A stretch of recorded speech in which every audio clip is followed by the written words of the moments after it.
The Lands Between has an incredible collection of unique beings inhabiting the world, complete with their own origins, powers, and purposes. One such ancient race quite literally fell from the heavens and had the ability to manipulate gravity itself.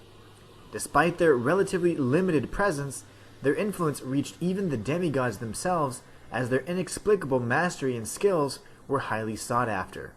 In this video, we're going to examine a race of extraterrestrial beings known as the Alabaster and Onyx Lords. For the sake of simplicity, I will simply refer to these slender wayfarers as lords unless I am specifically highlighting one of the variants. Simply put, the lords were alien creatures who came crashing down from meteorites that peppered the landscape. It is unknown if this was their intention, but immediately after their arrival, these slender beings with stone-like skin displayed their destructive capabilities and were revered as lords, as stated in the item description for the meteorite sorcery. The gravity stone chunk flavor text seems to allude to the fact that they quickly gained a fanatic cult following who called themselves the Star Callers. It's likely due to their otherworldly origin and their fantastical and sudden appearance that despite their numbers, they caught the attention of the rulers of the Lands Between.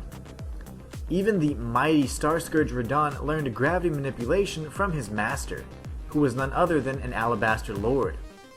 This variant used gravity magic that emphasized pulling their opponents, and wielded straight swords, whereas the Onyx variants utilized magic that focused on repulsing enemies and preferred curved swords. If we take a closer look at their respective weapons, we learn that the composition of the swords are slightly different.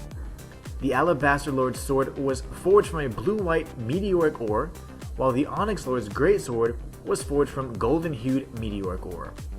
It seems possible that the meteors and the ore that they contained had drastically varied effects on the push-pull nature of the gravity magic, and much like magnets, had opposing polarities.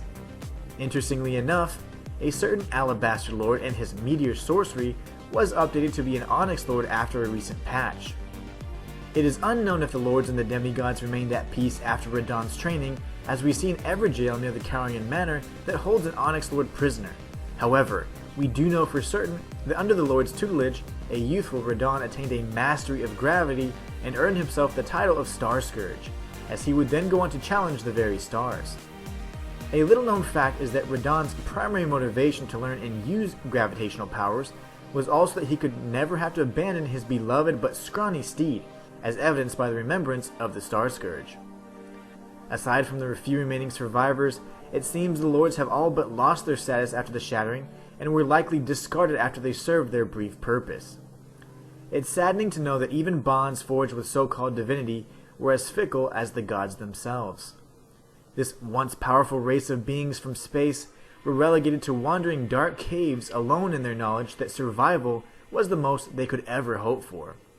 And that's all for this video. If you want more Elden Ring lore, be sure to stay tuned. And until next time, it's the Inhuman one, signing out.